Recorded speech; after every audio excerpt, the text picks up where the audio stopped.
move things around. I often move furniture from one room to another. It's great to see how a piece can be reimagined in a whole different room. You can also go bigger and change the layout of a room too. Add new pieces in, take them away. You'd be surprised how refreshed a room can feel just by changing the layout.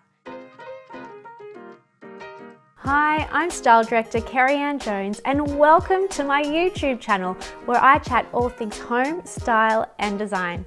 Each week on my series, Styling Spaces, I'll share with you my expert advice and you'll learn styling tips and tricks, and I'll give you the lowdown on what's hot on interiors. So let's get into it. Welcome back to episode 5 of Styling Spaces. I'm Style Director Kerry-Ann Jones. This is part 2 of my double episode special where I'll share with you another 5 of my favourite interior styling tips that I use as a leading style director in Australia. If you've missed episode 4, make sure you go back and check it out. Now, as I mentioned in my last episode, I believe that everyone, no matter what your bank balance, can have a beautiful home. Style is affordable no matter what your budget. And I have so many tips to style your home affordably. So let's get into it. Tip number 6 is bedroom styling. Try style your bed a few different ways and see what you like best. Do you prefer a relaxed style bed or a more formal style bed? Personally, I like relaxed. I make my bed every day and it needs to be neat and tidy, but I don't stress over the details like hospital corners or making it look like a deluxe bed in a hotel. But that's just me. If you do prefer a formal style bed, then that is fabulous. Whatever your style, there are plenty of ways to mix it up and try new things. A good place to start is your pillows. So I'm going to show you a few different ways to style your pillows.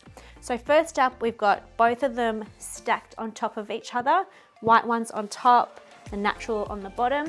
You could actually try reverse that and have opposite.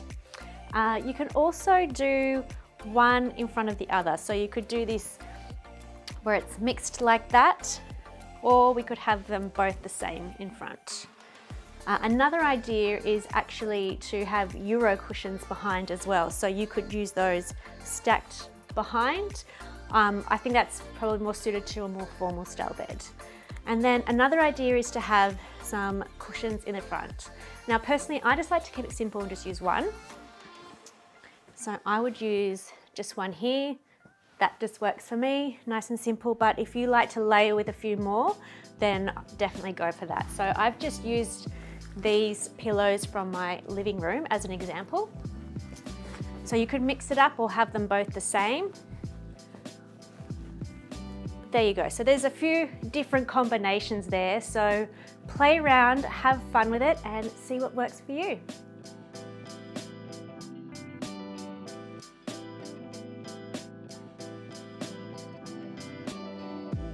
My next tip is to use beautiful fragrances.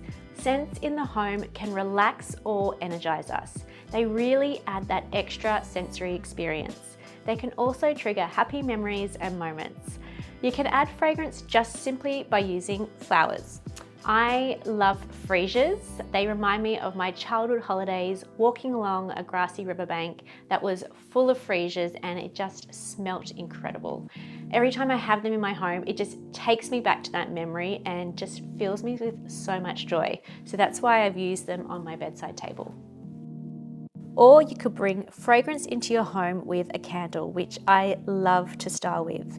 You can put a candle literally anywhere in your home and they work perfectly in a vignette. Another way to elevate your home is to display art. There are so many ways to style art in your home, and I have 2 lessons about this in the Interior Styling 101 course. But my favorite is to create an art wall like I have here in my home.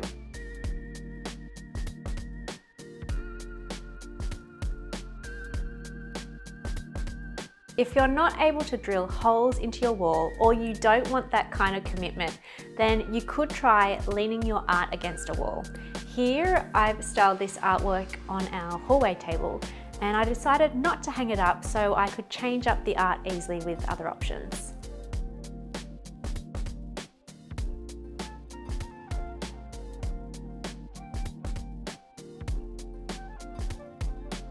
Here I've leaned 2 small artworks on my shelves.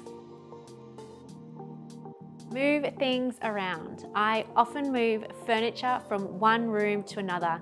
It's great to see how a piece can be reimagined in a whole different room.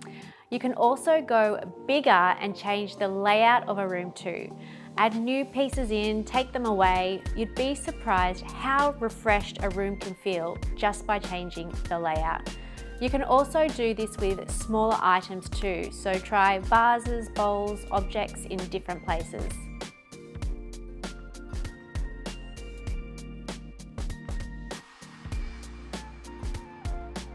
My final tip to elevate your home is to have a focal point in the room. In the Stylist Lab Interior Styling 101 course, I call this the hero. It doesn't have to be something that's over the top, but just somewhere for your eye to look at when entering the room. Here in my dining room, the focal point is the pendant and it's grounded by the dining table. This focal point draws your eye into the view outside.